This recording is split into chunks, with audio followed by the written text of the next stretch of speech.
you were going to build your system again today, what would you do that was different?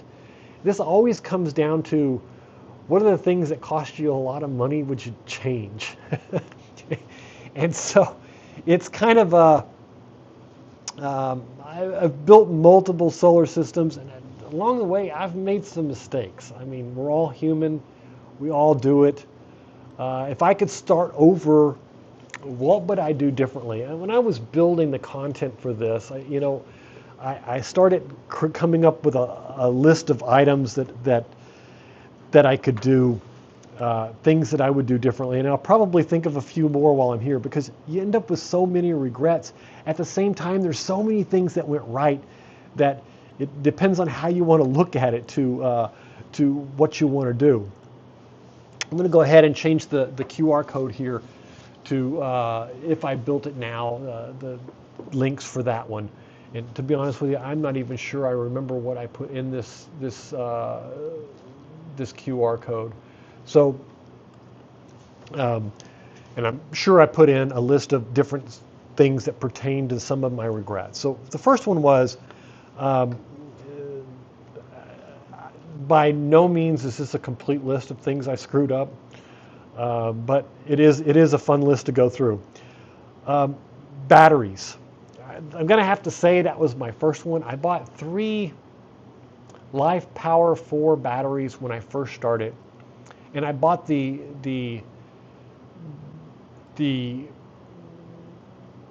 one without the screen on the front. And I thought, you know what, I'm going to have it hooked up to my system. I'm not going to pay any attention to it. I'll get the readout from the 6000 XP. But things change. I switched to a DIY battery, and I added that in because I wanted more storage. And if I was to do it again today, knowing what I know right now, I would build all my batteries myself, not because I would save a lot, because I would probably save a lot. Not as much as I would have couple years ago, but I still would save quite a bit building a DIY battery. But I would do it because I could fit it specifically in the spot in the RV where I'd want, and I would build it to adapt it to exactly how I want it to fit. And I would build it a little bit bigger for the same amount of money. At the time that I built the batteries, I said to myself, I don't have any earn to build batteries myself. Since getting involved in it, solar is a little addictive. I'll give you a warning right off the bat.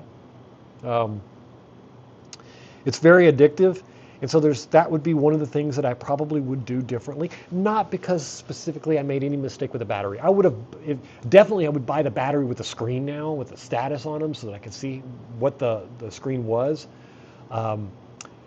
But I would probably just go and build them all DIY battery. I'd probably just put in a big shipment to have a bunch of battery cells shipped to me.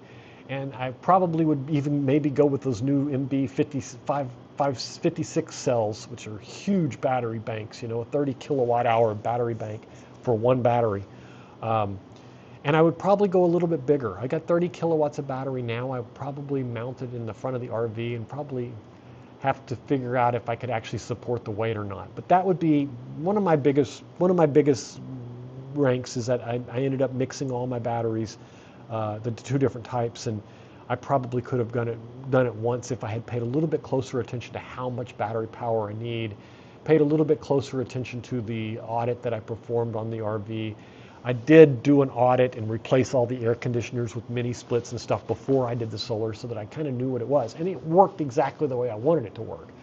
It's just, once something works, you want to make it better. And I didn't think about what would I do to make it better. I thought about what do I think I want right this minute. And that's kind of a regret that I have. Panel sizing. I can't really say it was a regret for the RV. I bought 12 panels originally to put on the RV, thinking I could get up there and do it. I bought the Aptos 370 watt panels. They were really hot at the time, and they are fantastic bifacial panels. I bought the bifacial, even though they're being mounted flat on the RV, because they were a little bit lighter, and I didn't want the extra weight. I wasn't worried about them being fragile. The solar panels are a lot tougher than people give them credit for. So I really can't say that I regret the solar panels. I bought 12 of them. I ended up putting 10 on the RV, and I used 2 for the the coffee trailer, for my wife's coffee trailer. The only regret I got there is I wish I had bought more to handle some real future expansion. I would love to have another set of 12 or a dozen of those to mix and match at the solar shed and have them go into the same MPPT and all that, instead of having separate MPPTs for them for when I travel and stuff. I made all kinds of mistakes with wiring. I screwed this one up so bad. I bought wire 3 times.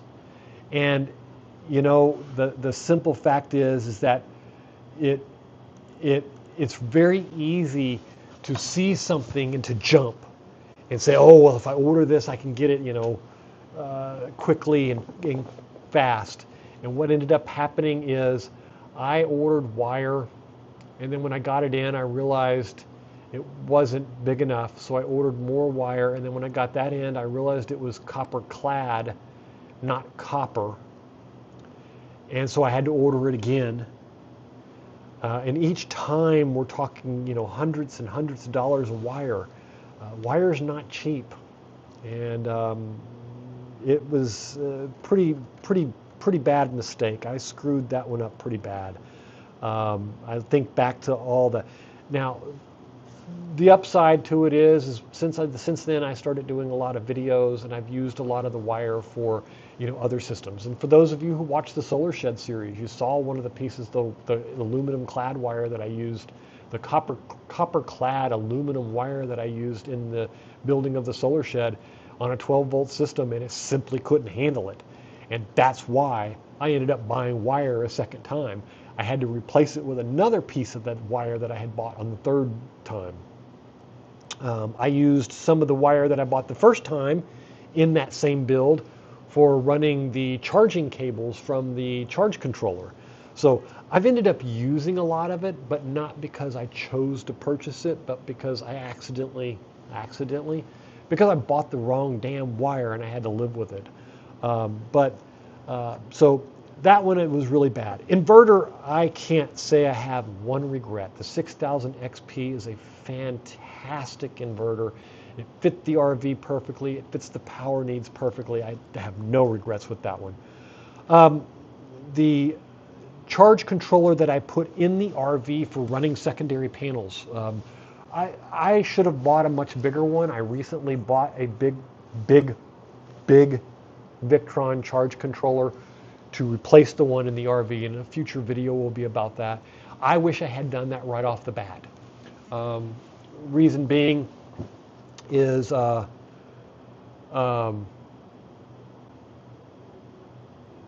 reason being is that it's much easier to do it and have the charge controller equally sized to what the 6000 X key can do, so I can use them interchangeably when I want to test things, than it was to have one small one and one big one. Gene says, okay, I found your site, great site, going over your videos now. Yeah, and Gene, if you run into anything that's missing that you can't find, just let me know. There's a ton of videos there. Some cover power stuff, but there are some electrical ones that are particularly useful for you, and then there's probably a few that there's a few off-site ones that I'll send you to also if you run into what you need.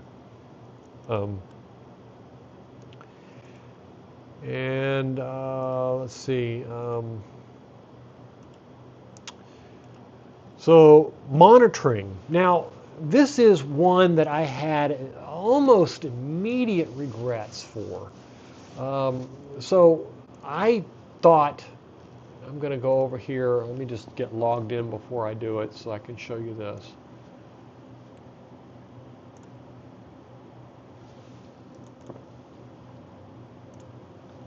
Okay, so here I'm going to flip over to this screen here. So I thought this is the EG4 website, the monitoring site. And I thought this monitoring software is just fine. You know, it does everything I did. The problem is when you first start, you don't know what you don't know. Going from this to, let me see, to Solar Assistant, where you have this, which was my second iteration, which I don't regret this one at all. It's got great statistics, but what you see is what you get here. So then I went to Home Assistant, and I'm able to build all of these charts and graphs. I'm able to go into, you know, turn on lights. The living room lights are on, the living room lights are off. I'm able to automate things to turn on lights, turn on, excuse me, I'm losing my voice. Automatically turn on, whoops, I left the shed light on. So I can turn the shed light off. Automatically turn on hot water heater when I have excess of power and stuff like that. This happened after my initial one. My initial one is that this was all I was going to need. And this has some data, but it's very elementary. Solar Assistant was fantastic addition to it. It's like, I don't know, I think I paid $200 for the equipment and the software. You can buy the software for $50. This company is fantastic. They maintain it. They constantly have updates. They just recently came out with this dark theme. Most of the time when you see Solar Assistant, you'll see this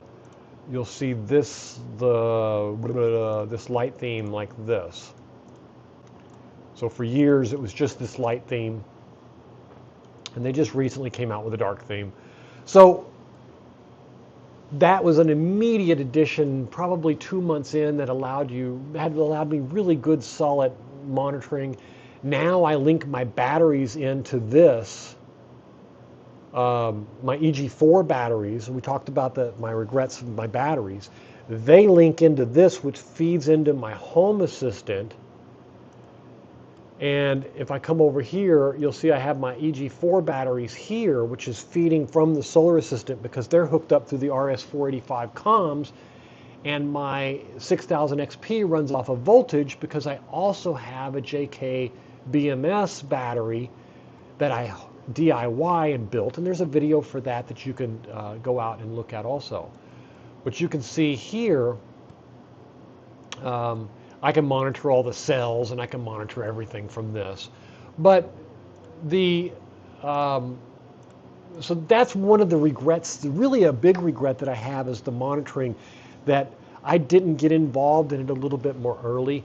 But as we discussed, you know, DIY, the solar systems are very addictive, and the more you do, the more you're going to do. And warning, if you're here, you're probably already started down that road, and you may need help. Links are included with the QR code to help with that problem. Okay. Let's get on with this. Expansion planning.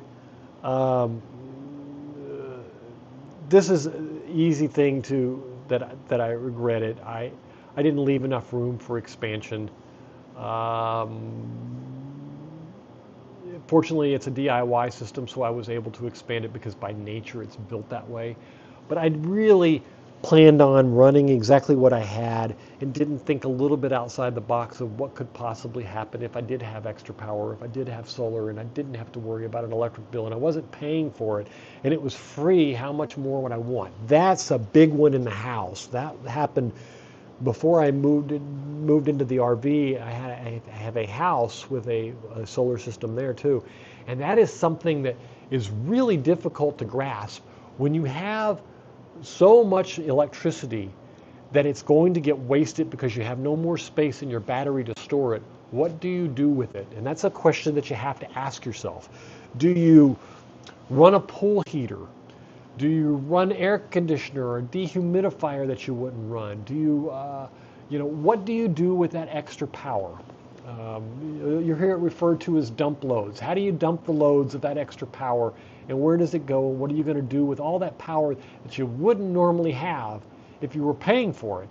But because it's free, you might as well use it. So how would you use it? One of the biggest regrets I have is money wasted on all of those regrets that I have between ordering cables twice, between not building the batteries myself the first time, between now reordering charge controllers and cable ends. How many cable lugs? And I'll take you over to Amazon and kind of show you what I mean on this one. Little things like the quality of stuff you don't understand. And I went in at one point and built a little solar system for the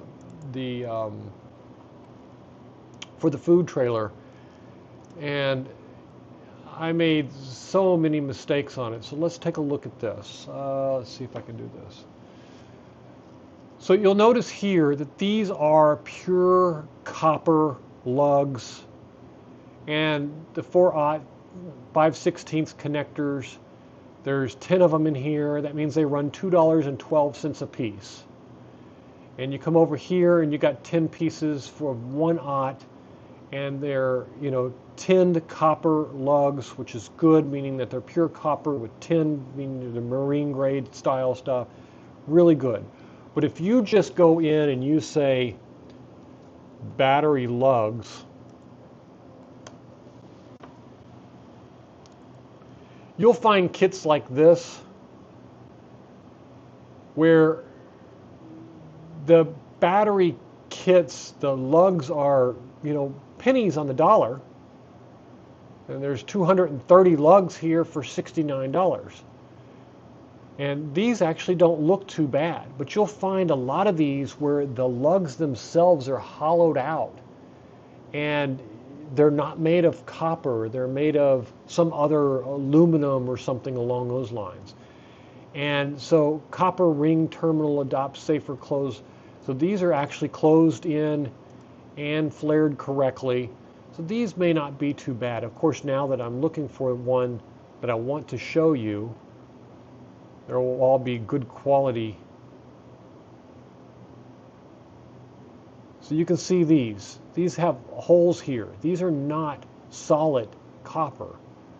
They are, they may be copper, but they are hollowed out, and they're running in the cost of a few pennies a piece, and that's because that's all they're worth, is a few pennies a piece. They can't support the amperage that the wire that they're connected to. The number one thing, if you get nothing from this live stream today, the number one problem in a solar system, in a DIY solar system, is the connections, the lugs, and the wires. Not tightening things, not connecting them good, not having them lugged on good, not trusting screws when they're not tight. It is the number one problem. And if it hasn't happened to you yet, it will happen to you. And just remember, it's the number one problem. Check, double check, triple check all your connections. That is one of my biggest regrets and things that if I could do it all over again, I would go with 100% pure marine grade tinned pure copper lugs, and I would never use any of those cheap ones. I can't even tell you how many of them have cut off and had to replace because I cheaped out and bought inferior products like that one there, trying to save a dime on things, and all I ended up doing was paying for them twice. It's painful. So key advice: build where you're going, not where you are, because those are going to be the regrets that you have. When you build a system for just what you have today, you're going to run into the case where you want to use some power, extra power, and you don't have it. Can you load an extra power onto someone else's generator in exchange for maybe some eggs or something. Yeah, yeah. It's funny. The regulations on providing power to people is really, really kind of strange. The power generation, consider yourself a power generation company. I'm sure you could if you were two farmers and you were just trading some eggs or something to somebody. Um, but or if you wanted to borrow somebody's generator and do it that way too. But yeah, it's kind of it's a funny thing. For some reason, the laws around sharing electric are extremely odd, um, and very limiting.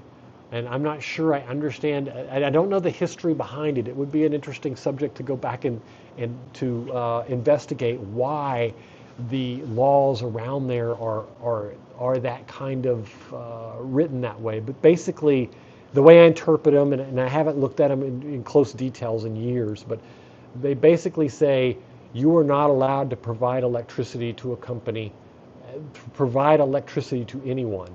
Now, are those just laws that are off the, are on the books for so long now that it was because it was dangerous in the early days, or is there a legitimate reason behind it? I don't know. But transmission lines and providing electricity to someone have a lot of restrictions around them. Very odd. But I would say, just between you and me, if my neighbor needed a power, and I did it during an outage, if they needed an outlet, I would give them one. I'd run an extension cord.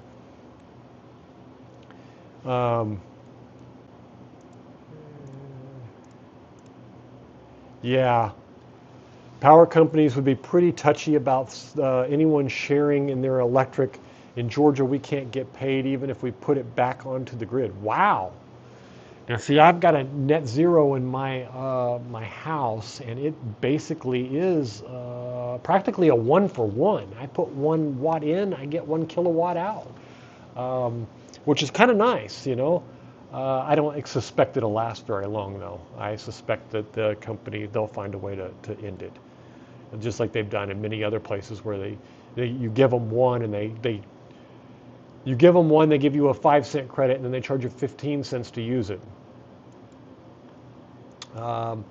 Anyway, let's looking back. I would have spent more on the right parts the first time. I would have probably done a little bit more investigation, a little bit more homework, maybe even hired somebody like myself at this point. I do a lot of consultations for that today, and I probably, looking back, at probably something I would consider doing now. I did one just this morning, and that was kind of I got the sense that I was that you're doing good because you're telling them all these little hints and stuff like that. Would have planned for expansion a little bit better, planned how I was laying out my solar system instead of having to move things around every time I add something. It would have been nice if I had it really drawn out. Okay, this is what I'm going to have today. This is what I'm going to have in a year from now. This is what I think I'm going to have in a few years from now. And sometimes it's hard to see the future like that, but I certainly would try to say, okay, well, what if my consumption doubles? And what if it's 1.5 times what it is, or at least done something along those lines? What if I, get a new car and I want to be able to charge the car? Or what if I, those kind of questions I never asked myself. I said, what is my current needs? And I knew I had to replace the air conditioners in the RV because those factory air conditioners stink. And I did all those with mini splits, and that was all as far as I looked, and then I ran. If you have something in your solar system that you wish you could change, I'd love to hear about it. And if you